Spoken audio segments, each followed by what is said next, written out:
Hi everybody and welcome to my newest video. Today I'm going to be talking about astrology and the hero's journey. I'm really excited to talk about this today because this is something that I've been thinking about since the Gemini full moon in Sagittarius season, and let's just, talk about it. So if you're not familiar with the hero's journey, I do suggest going on Google or even doing a quick YouTube search as somebody who's talking about it.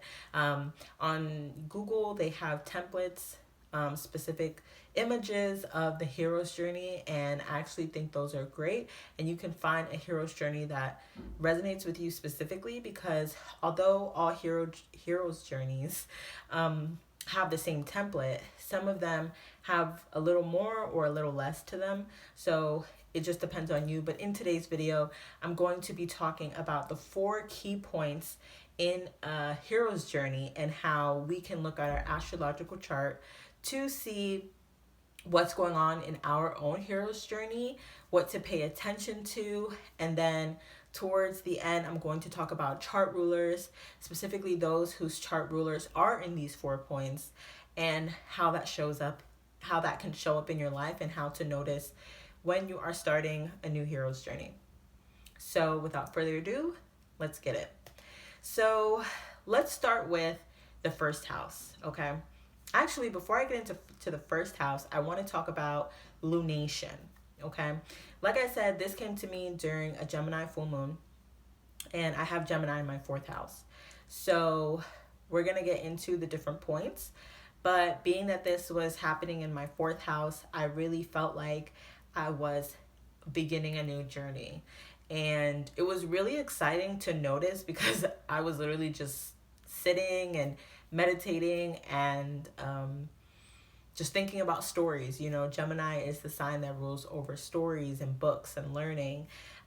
So, of course, I had to compare how, our own story is written in the stars. And specifically how the hero's journey, in all of our favorite movies and books, is a reflection of the hero's journey in our own life. We are the hero. If you didn't already know, you are the hero in your story. You are the hero in your journey. So the first house, or the beginning of the story, is about the ordinary world. This is the character that doesn't yet know that he is the hero. This is the character that, is living their ordinary life. This is the backstory, if you want to say. The backstory to a tremendous story that we're about to get into. Okay? As we go into the story, like I said, I'm only going to focus on the 4 points. We get into the 4th house, which is crossing the threshold, also known as a departure. This is when the hero finally understands that they are a part of something greater, or it's also known as the call to adventure.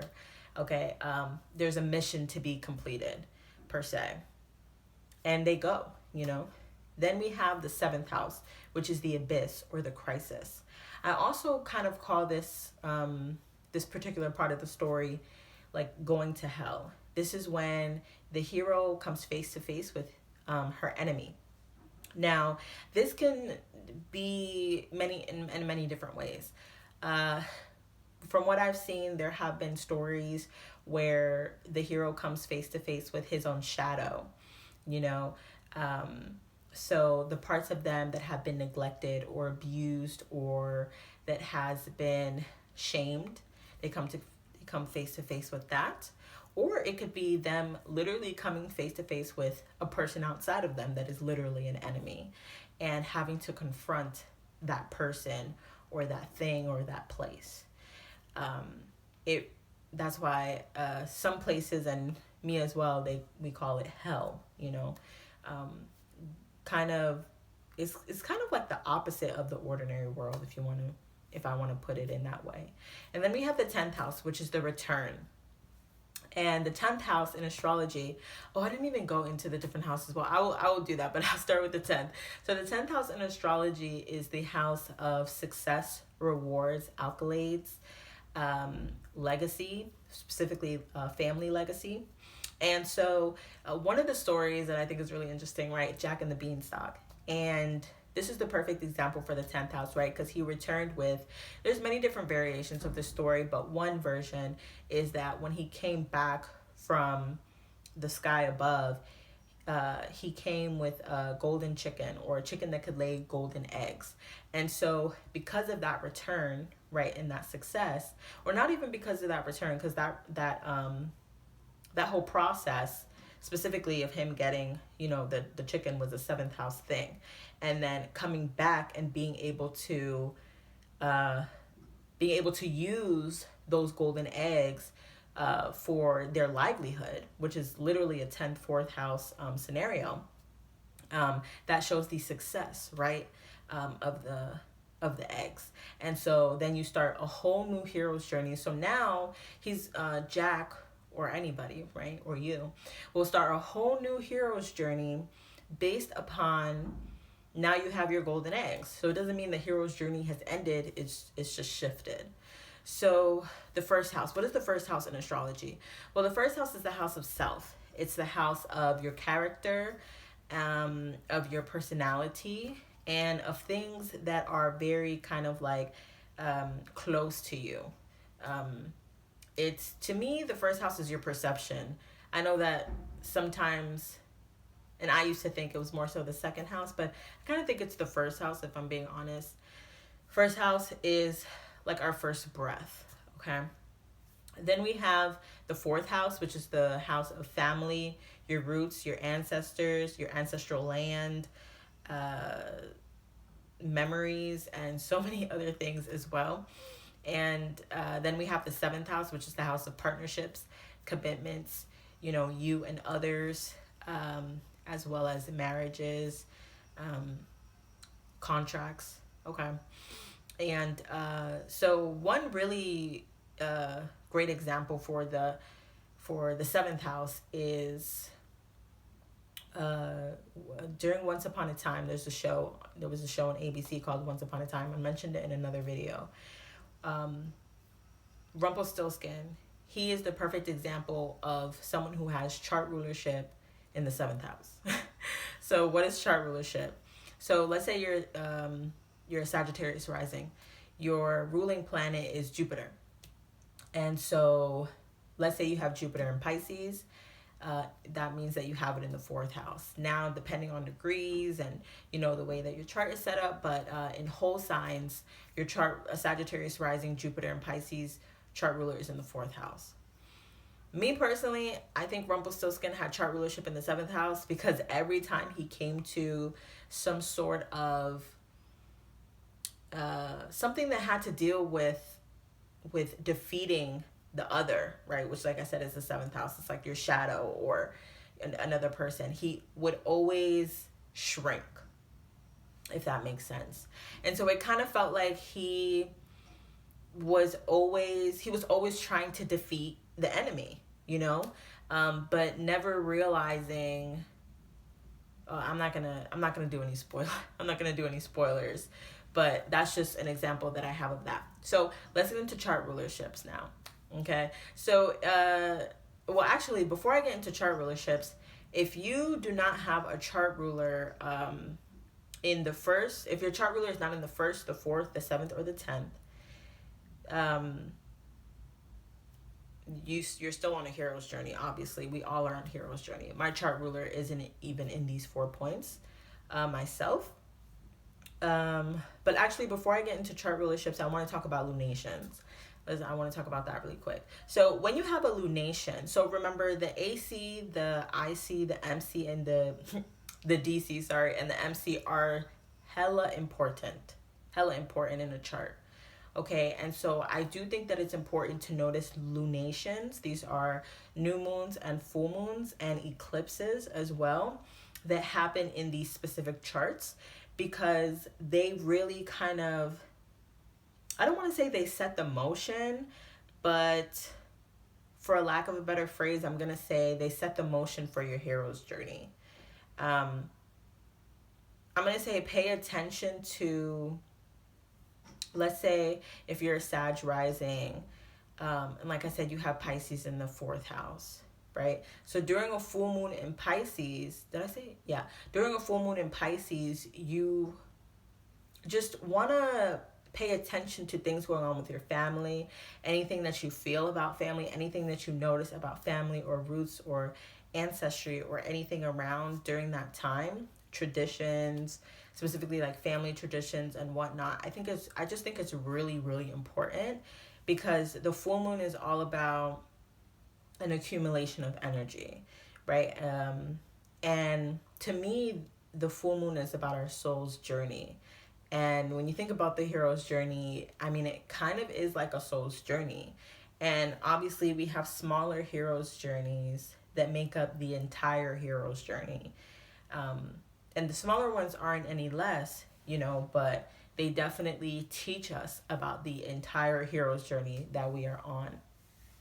And I just think one of the ways to really pay attention to your hero's journey is looking at the lunations when they happen in these specific houses, um, especially when they happen in the first or the fourth house, because you're taking on a new adventure. By the time you get to the seventh house, you must already be going through something.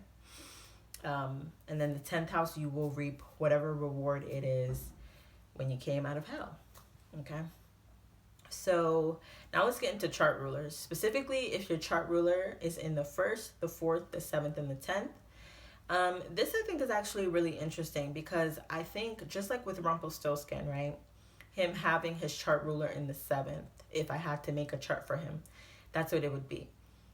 Like I said, his entire ordeal, his entire life was about defeating an enemy, not being seen as a coward in his community, in his community and whatnot, and having to carry on a legacy. I would also argue that his chart ruler was in the 10th, maybe even the 4th, but I actually think it was more the 7th.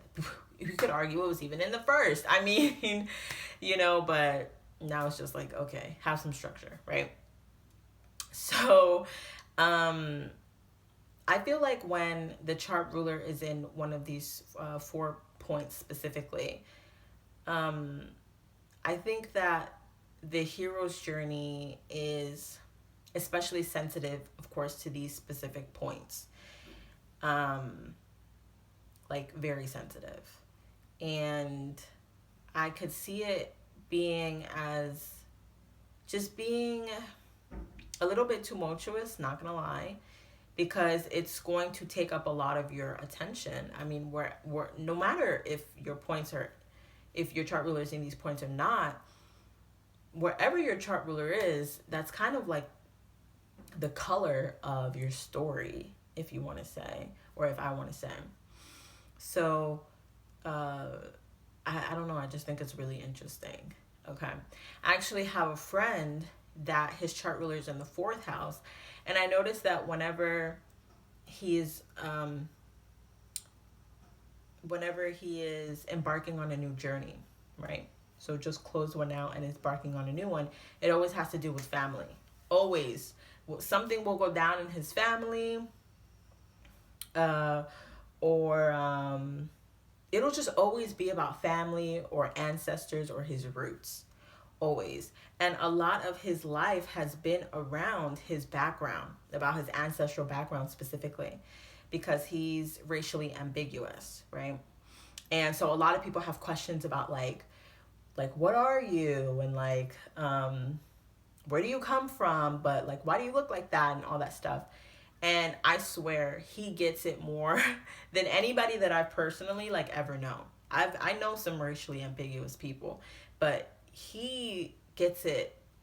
He gets those kind of questions, is what I'm trying to say, that type of energy, completely different. And when I looked up his chart, lo and behold, his chart ruler is in the 4th house. So his whole life is kind of framed around that. Whenever he's, there was at one point he was having identity crises, and and things dealing with his hair and how to manage his hair, alongside with his background. And do you see how this has to do with 4th house things? So that's what I want to say. I can see it being challenging. I'm not gonna lie. If your chart ruler is in one of these 4 points, I can see it as being a bit challenging. However, know that these, regardless of challenges and smooth sail rides, like we're all on our own respective journey, and what is challenging to someone else may not be challenging to another. And you know, I respect everybody's journey, but I just always thought it was interesting. He would just have people just come up to him, just asking him about his ancestry and all these things. And don't get me wrong, there could definitely be another person out there in this world that experiences the same thing and their chart rulership isn't in the fourth house. But again, it really, there's so much more a part of this that I can get into, but I just want to start at the beginning with this. I believe I mentioned earlier that, yeah, my chart ruler isn't in any of these 4 points. And if yours isn't as well, like I said before, it doesn't make it any less of a hero's journey. Pay attention to the lunations that happen, regardless, in your first, your fourth, and your seventh, and your 10th houses.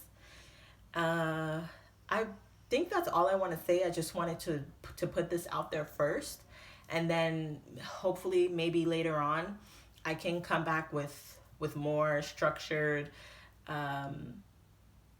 details about this. But I do want to say this: your journey is special, your journey is unique, and your journey is an adventure. So if you are watching your journey on a movie, on the TV screen, and let me tell you, our eyes are like the best TV screens, what would you do?